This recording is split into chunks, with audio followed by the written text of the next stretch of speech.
ചിത്രങ്ങൾ പറഞ്ഞ് കേട്ടറിവ് മാത്രമേ ഉള്ളൂ. പക്ഷെ അത് കേൾക്കുമ്പോൾ എന്താ പറയാ, മനസ്സിൽ ഭയങ്കര ആഗ്രഹം. കാരണം ഞാനൊക്കെ ടൗണിൽ ജീവിച്ച ഒരാളാണ്. അപ്പൊ അതുകൊണ്ട് തന്നെ ഒരു പെരുന്നാൾ വന്നിട്ടുണ്ടെങ്കിൽ കുടുംബത്തിലേക്കൊക്കെ പോവാന് കുറേ ആഗ്രഹിച്ചിട്ടുള്ള ആളാണ്.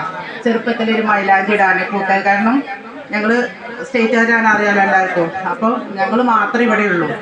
അപ്പോൾ ഒരു പെരുന്നാളൊക്കെ വന്നിട്ടുണ്ടെങ്കിൽ ഒരു വീട്ടിലേക്ക് പോവാന് അല്ലെങ്കിൽ കൂട്ടം കൂടി ഇരുന്നൊരു മൈലാഞ്ചി ഇടാനൊക്കെ ഒരുപാട് ആഗ്രഹിച്ചിട്ടുണ്ട്. പെരുന്നാളിൻ്റെ തലേ ദിവസം ഇരുന്ന് കരഞ്ഞിട്ടുണ്ട് ഞാൻ. അപ്പം ഇവിടെ വന്നതിന് ശേഷം എനിക്കതെല്ലാം ആഗ്രഹങ്ങളെല്ലാം എനിക്ക് സഫലമാക്കാൻ പറ്റിയിട്ടുണ്ട് ഈ ഒരു കുടുംബത്തിലേക്ക് വന്നതിന് ശേഷം.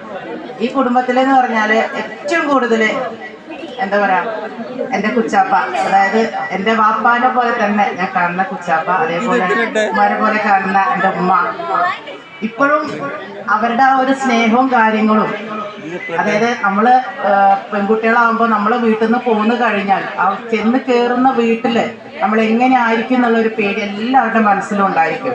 പക്ഷെ ആ ഒരു പേടിയോടുകൂടി ഞാൻ ഈ ഒരു കയറി വന്നെങ്കിലും അവരുടെ ആ സ്നേഹവും അവരുടെ എല്ലാ കരുതലും ഇന്നും എനിക്ക് വളരെ സന്തോഷമായിട്ട് മുന്നോട്ട് പോകാൻ കഴിഞ്ഞിട്ടുണ്ട്. അപ്പം ഞാൻ കുറച്ച് എൻ്റെ കുടുംബത്തിനെ കുറിച്ച് തന്നെയാണ് ഞാൻ പറയുന്നത്. ഞാൻ കയറി വന്നിട്ടുള്ള 5 മക്കളാണ്. മൂത്ത ആള് ഞങ്ങളെ കുടുംബനാഥയായിട്ട് കാർന്നോത്തിയായിട്ട് ഇരിക്കുന്ന ചെറിയ മോള്. പിന്നെ വെല്ലിക്ക എന്ന് പറയുന്നത് ഒരു നാട്ടുപ്രമാണിയാണ്, ഒരു ബാലേട്ടനാണ് എല്ലാവർക്കും, കുടുംബാംഗങ്ങൾക്കും നാട്ടുകാർക്കും എല്ലാം. അതേപോലെ രണ്ടാമത്തെ ആളെ കുറിച്ച് ഞാൻ പറയാതെ തന്നെ നിങ്ങൾക്ക് എല്ലാവർക്കും അറിയാം അല്ലേ. ഒരു തരികിടയൊക്കെ ഉണ്ടെന്നുണ്ടെങ്കിലും അധിക കുടുംബ ബന്ധങ്ങളൊക്കെ നന്നായിട്ട് കൂട്ടി യോജിപ്പിക്കാൻ പറ്റുന്ന ഒരാളാണ് അൽഹംദുലില്ലാ. അതേപോലെ തന്നെ ചെറിയ മാളൂവി എൻ്റെ ഒരു കൂട്ടുകാരിനെ പോലെ എനിക്ക് എല്ലാ കാര്യങ്ങളും സംസാരിക്കാനും പറയാനും എല്ലാമുള്ള ഒരു അന്നും ഇന്നും. അന്ന് ഞാൻ കയറി വന്നപ്പം എനിക്ക് നല്ല പേടിയായിരുന്നു. കാരണം എങ്ങനെയാണ് ഒരാളോട് പെരുമാറേണ്ടത്. കാരണം ഞാൻ എൻ്റെ വീട്ടിലെ മൂത്ത കുട്ടിയാണ്. പക്ഷേ കുടുംബ ബന്ധങ്ങളോട് എങ്ങനെയൊക്കെ പെരുമാറേണ്ട എന്താണെന്നുള്ളൊരു കാര്യങ്ങളൊന്നും അറിയുന്നുണ്ടായിരുന്നില്ല. പക്ഷെ അതെല്ലാം പറഞ്ഞ് മനസ്സിലാക്കി തരാനും എങ്ങനെയാണ് മുന്നോട്ട് പോകേണ്ടതെന്നൊക്കെ പറഞ്ഞ് ഇന്നും ഞാനതിൽ ഭയങ്കര സന്തോഷവതിയാണ്. മാളവി ഒരു കൂട്ടുകാരിയെ പോലെ എന്നോടൊപ്പം ഇന്നും എപ്പോഴും ഉണ്ട്.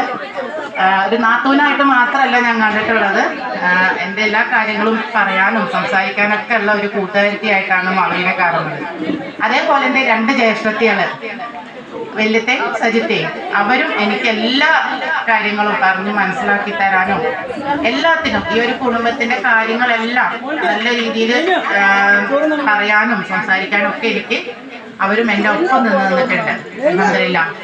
അതുപോലെ ഇന്നത്തെ കുട്ടികൾക്ക് നമ്മളുടെ ഈ ഒരു കുടുംബ ബന്ധങ്ങളെ കുറിച്ച് ഒന്നും അറിയില്ല, വെറും മൊബൈൽ ജീവിതം മാത്രമേ ഉള്ളൂ. അപ്പൊ ഈ ഒരു ഇങ്ങനെയുള്ള കുറച്ച് കുടുംബ സംഗമങ്ങൾ ഉണ്ടെന്നുണ്ടെങ്കിൽ അവർക്ക് അതൊരു വലിയൊരു ആശ്വാസം. കാരണം ബന്ധങ്ങൾ അറിയില്ല, ഒരു കുട്ടികൾക്ക് പോലും ബന്ധങ്ങൾ എന്താണെന്ന് അറിയില്ല. ഈ ബന്ധങ്ങൾ എന്ന് പറഞ്ഞാൽ ഭയങ്കര ഒരു കെട്ടിടക്കുള്ള ഒരു കാര്യമാണ്. അപ്പൊ അതുകൊണ്ട് തന്നെ ഇങ്ങനെയുള്ള ഓരോരോ ചെറിയ ചെറിയ സംഗമങ്ങൾ എപ്പോഴും നമ്മൾ ഇടയ്ക്കിടയ്ക്ക് നടത്തുക എന്ന് പറഞ്ഞാൽ ഭയങ്കര നല്ലൊരു കാര്യമാണ്. ഭയങ്കര എന്താ പറയാ, സന്തോഷം തരുന്നൊരു കാര്യമാണ്. അപ്പം അതേപോലെ ഏറ്റവും എടുത്ത് പറഞ്ഞതാണ് ഒരാളാണ് എൻ്റെ അക്ക. എൻ്റെ അക്ക എന്ന് പറഞ്ഞാൽ എനിക്ക് എല്ലാ കാര്യത്തിലും എന്നെ സപ്പോർട്ട് ചെയ്യാനും എന്നെ എന്താ പറയുക കൂട്ടിപ്പിടിക്കാനും എല്ലാത്തിനും എൻ്റെ അക്കാണ്. എനിക്ക് വാക്കുകൾ കൂടെ പറഞ്ഞ് തരാനറിയില്ല. അത്രയ്ക്കും എന്താ പറയാ, ഈ ഒരു കുടുംബത്തിൽ എങ്ങനെ നിൽക്കണം എന്നുള്ളൊരു കാര്യങ്ങളെല്ലാം പറഞ്ഞു തരുന്നത് എന്തൊക്കെയാണ്. അപ്പം അതുകൊണ്ട് തന്നെ ഇപ്പം ഞാൻ ഓൺലൈനായിട്ട് ടീച്ചറായിട്ട് വർക്ക് ചെയ്യുന്നുണ്ട്. അപ്പം ഇങ്ങനെ ഒരു കാര്യത്തിനും എല്ലാ കാര്യത്തിനും എന്നെ സപ്പോർട്ടീവായിട്ടും എൻ്റെ കാര്യങ്ങൾ നോക്കാനും എന്നെ ഇതുവരെ സങ്കടപ്പെടുത്താതെയും ഒക്കെ നിർത്തിയിട്ടുള്ള ഒരാളാണ് എൻ്റെ അക്ക എന്ന് പറയുന്നത്. അത് എനിക്ക് ഇങ്ങനെ പറഞ്ഞു തരണമെന്ന് എനിക്കറിയില്ല, വാക്കുകൾ കൂടെ എനിക്ക് പറഞ്ഞു തരാൻ അറിയില്ല. അപ്പം ഇങ്ങനെ ഒരു കുടുംബത്തിലേക്ക് വന്നു കയറാൻ പറ്റിയതിൽ ഏറ്റവും കൂടുതൽ സന്തോഷമുള്ള ഒരാളാണ്. ഇത് അതേപോലെ തന്നെ മുന്നോട്ട് കൊണ്ടുപോകാൻ പറ്റട്ടെ എന്ന് പഠിച്ചുകൊണ്ട് ദുആ ചെയ്യുന്നു. അതേപോലെ എല്ലാവർക്കും എല്ലാവിധ ആശംസകളും നേരിടുന്നു.